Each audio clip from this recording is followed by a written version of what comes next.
Alors, s'il vous plaît, prêtez attention à la vidéo qui va suivre. Soyez très attentifs parce qu'il s'agit du contrôle des masses. Il s'agit de atteinte à notre vie privée et ça commence en Chine, ça commence dans les pays de l'Est. Je vous en supplie, par les compassions de Dieu, faites attention à cette publication qui va suivre. C'est parti. Impossible de faire 100 mètres sans être arrêté. Ici, Sébastien, un Français qui vit à Pékin, obtient l'autorisation de se rendre dans un commerce dans cette ruelle.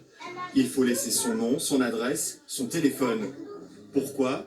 Parce que si un cas est avéré parmi cette liste, tous ceux qui sont passés par là au même moment seront retrouvés et à leur tour testés ou mis en quarantaine. Ça nous permet quand même d'accéder à ces petites ruelles. Ici, il y a surtout beaucoup de cafés, de bars, donc si personne ne peut rentrer, ils vont tous faire faillite. Mais ce n'est pas tout. Une fois dans la bonne ruelle, entrer dans un commerce n'est pas garanti. Chez ce coiffeur, par exemple, il faut connecter son téléphone avec ce QR code.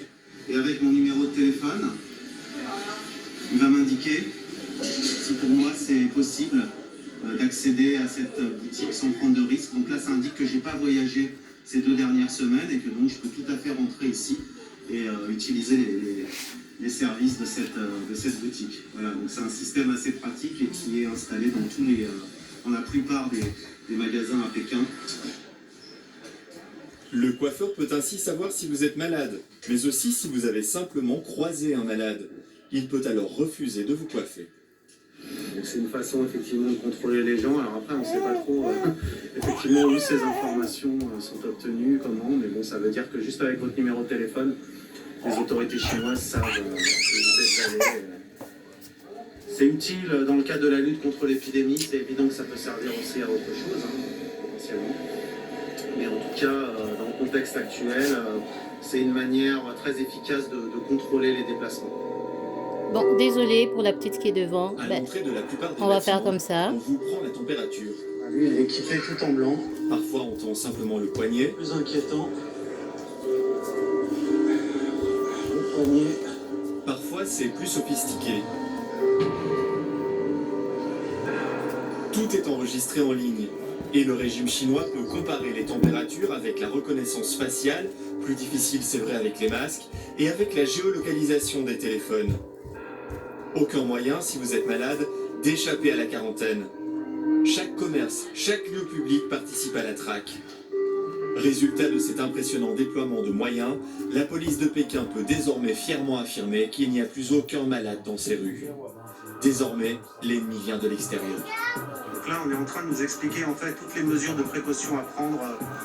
Alors, c'est juste pour dire que ce système est en train de préparer un autre système. Les mesures qui sont prises aujourd'hui, c'est pour préparer un autre système qui va venir. Moi, je vous dis juste, tenez-vous prêts. On parle des vaccins, on parle de ceci. Il ne faut pas dormir, il faut pas se laisser distraire. Hein, parce que juste avec la reconnaissance faciale, on sait où tu es.